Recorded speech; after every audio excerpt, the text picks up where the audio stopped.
না ঝলক, তুমি আমাকে একা ফেলে যেতে পারো না। আমি তোমাকে ছাড়া কিছুই করতে পারবো না।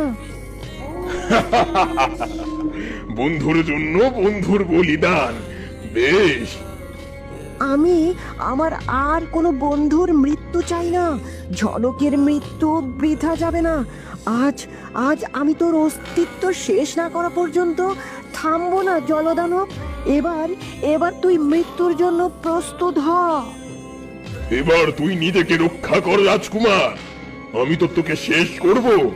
তোকে শেষ করতে পারলেই যে আমার মুক্তি। কিরণ, কিরণ, আমি তোমাকেই খুঁজছিলাম। আমি তোমার জন্য একটা তথ্য এনেছি। রূপসী, তুমি তুমি এখানে কেন এলে? আর কিসের তথ্য এনেছো? আমি এইমাত্র জলদানবের প্রাণভ্রমরা কোথায় আছে সেটা জানতে পেরেছি, আর সেটা তোমাদের বলার জন্যই ছুটে এসেছি। তুমি তুমি সত্যি বলছো? দ্রুত বলো, কোথায় আছে সেই প্রাণ ভোমরা? হ্যাঁ রূপসী, তুমি তাড়াতাড়ি বলো। রক্তকবরী গাছের ভেতর একটা ছোট্ট খাঁচায় বন্দি আছে জলধানবের প্রাণ ভ্রমরা। কিন্তু এই রক্তকরপী গাছ সমুদ্রের তলদেশে অবস্থিত। সেখানে কারো পক্ষেই যাওয়া সম্ভব নয়। তোমরা সেখানে কি করে যাবে? ভয় নেই কিরণ, আমি তোমাদের সেখানে নিয়ে যাব। তাহলে তাহলে তাড়াতাড়ি নিয়ে চলো।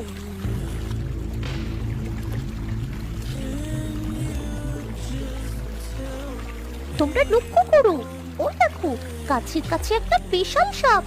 আমরা ওই গাছের কাছে এবার কি করে পৌঁছাবো? কোনো চিন্তা নেই, আমি এবং রূপসী ওই সাপকে সামলাবো।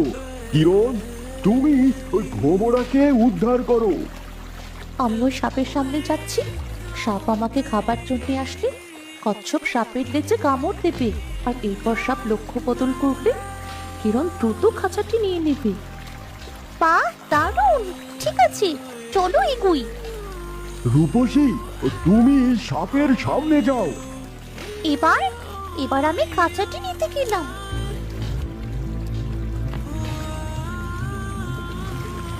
কিরণ, তুমি পালাও।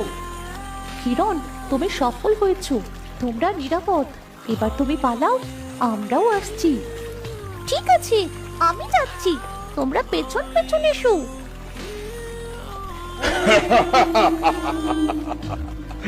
এবার এবার তুই কি করবি জলবিন্দু? আমি বহু বছর ধরে এই দিনের অপেক্ষায় ছিলাম। তুই আমার